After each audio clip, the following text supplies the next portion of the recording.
Guys, ഇതെനിക്ക് കറി വെക്കാൻ മടിയായതുകൊണ്ട് ഞാൻ എളുപ്പത്തിലൊരു മോര് കറി വെക്കാൻ പോവുകയാണ്. അതിന് വേണ്ടി എന്തൊക്കെ വേണമെന്ന് നോക്കാം. വെളുത്തുള്ളി, ഇഞ്ചി, കറിവേപ്പില, ചെറിയ ഉള്ളി, ഒരു വറ്റൽമുളക്, തൈര്, പിന്നെ ഇതിൽ ചേർക്കാവിടെ മഞ്ഞൾപ്പൊടി, മുളക് പൊടി, കായപ്പൊടി, ഉപ്പ്, വെളിച്ചെണ്ണ, കടുക്. ഇനി നമുക്ക് ഇതുണ്ടാക്കാം.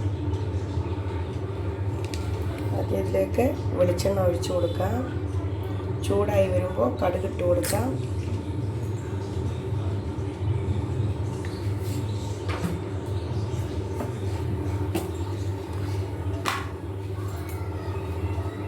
പാത്രം ചൂടായിട്ടുണ്ട്. ഇനി അതിലേക്ക് കടുകിട്ട് കൊടുക്കാം. അത് പൊട്ടി വരുമ്പോൾ അതിലേക്ക് ജീരകം ഇട്ട് കൊടുക്കാം. തീ കുറച്ച് വെക്കാം. ജീരകം ഇട്ട് കൊടുക്കുന്നുണ്ട്. ഇനി അതിലേക്ക് ചെറുള്ളി, വറ്റൽമുളക്, കറിവേപ്പില ഇട്ട് കൊടുക്കാം.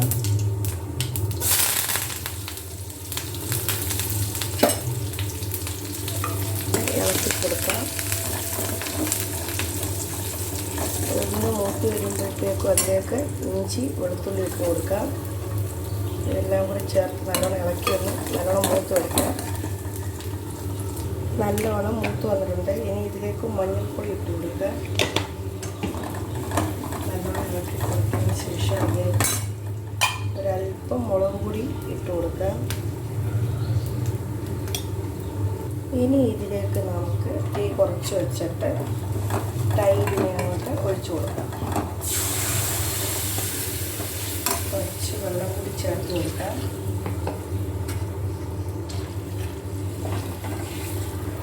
നല്ലോണം ഇത് യോജിപ്പിച്ച് കൊടുക്കാം.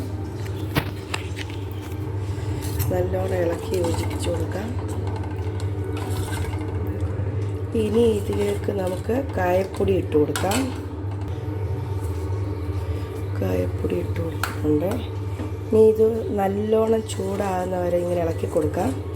തിള വരണ്ട. തിള വരുന്നതിന് മുന്നേ നല്ലോണം ചൂടായി കഴിയുമ്പോൾ ഇതിനെ വാങ്ങിയെടുക്കാം. അപ്പം വളരെ വേഗത്തിലുണ്ടാക്കിയിരിക്കുകയാണ്. അങ്ങനെ വേഗത്തിൽ നമ്മൾ മോര് കറി ഇവിടെ നമ്മുടെ റെഡി ആയിട്ടുണ്ട്.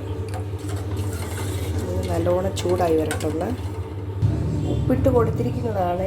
ഉപ്പിട്ടില്ലെന്ന് ആരും വിചാരിക്കരുത്. ഉപ്പ് നേരത്തെ ഇട്ട് തൈര് ഉടയ്ക്കാൻ നേരം ഉപ്പിട്ടാണ് ഉടച്ചെടുത്തിരിക്കുന്നത്. നല്ല മണം. ആ കായോ ഇഞ്ചി, വെളുത്തുള്ളി ഇതെല്ലാം കൂടിയുള്ള നല്ല മണം വരുന്നുണ്ട്. നല്ലോണം ചൂടായി വരുന്നുണ്ട്. ഇനി നമുക്കിത് വാങ്ങാം. അങ്ങനെ നമ്മുടെ ഇന്നത്തെ ഊണിൻ്റെ മോരുകറിയുടെ റെഡി ആയിട്ടുണ്ട്. അങ്ങനെ വളരെ എളുപ്പത്തിൽ നമ്മളിവിടെ മോരുകറി റെഡിയാക്കിയിരിക്കുകയാണ്. അപ്പം മറ്റൊരു റെസിപ്പിയുമായി വരാം. Bye bye.